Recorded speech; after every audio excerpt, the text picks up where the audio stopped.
Kaya pala ganito ang naging resulta ng kapalaran ko. Kasi alam ng Diyos na kaya ko. Sa edad kong to, napagod na akong magmadali. Kaya lahat ng ginagawa ko ngayon, ini-enjoy ko na lang. Siguro sa dami na rin ng aking pinagdaanan, napagtanto ko na ang buhay ay mas malawak at mas mahiwaga pa sa mga problemang dumarating sa buhay natin.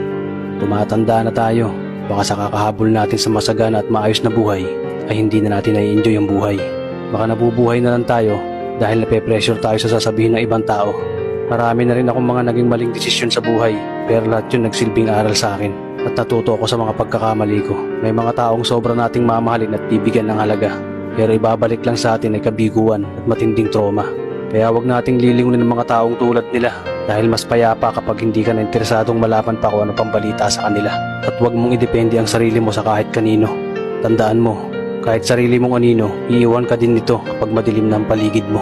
Kailangan natin matutunan na huwag ikumpara ang sarili natin sa iba dahil hindi natin laban ang laban nila. Karera mo to, di nila karera. Dahil ang buhay ay hindi naman nasusukat sa kung sino ang mayaman, kundi kung sino ang payapa. Kaya galingan mo lang palagi tol dahil napakaraming tao mapanghusga, tihilahin ka pababa. At lagi mo tong tatandaan na makakatanggap ka lang ng papuri mula sa kanila kapag patay ka na. Kaya pala ganito ang naging resulta ng kapalaran ko. Kasi alam ng Diyos na kaya ko. Sa edad kong to, napagod na akong magmadali. Kaya lahat ng ginagawa ko ngayon, ini-enjoy ko na lang. Siguro sa dami na rin ng aking pinagdaanan, napagtanto ko na ang buhay ay mas malawak at mas mahiwaga pa sa mga problemang dumarating sa buhay natin. Tumatanda na tayo, baka sa kakahabol natin sa masagana at maayos na buhay, ay hindi na natin nai-enjoy ang buhay.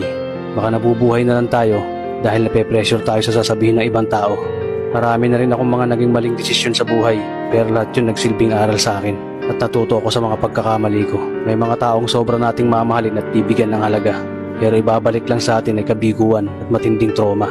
Kaya wag nating lilingunin ng mga taong tulad nila dahil mas payapa kapag hindi ka na interesadong malaman pa kung ano pang balita sa kanila. At wag mong idepende ang sarili mo sa kahit kanino. Tandaan mo, kahit sarili mong anino, iiwan ka din nito kapag madilim na ang paligid mo.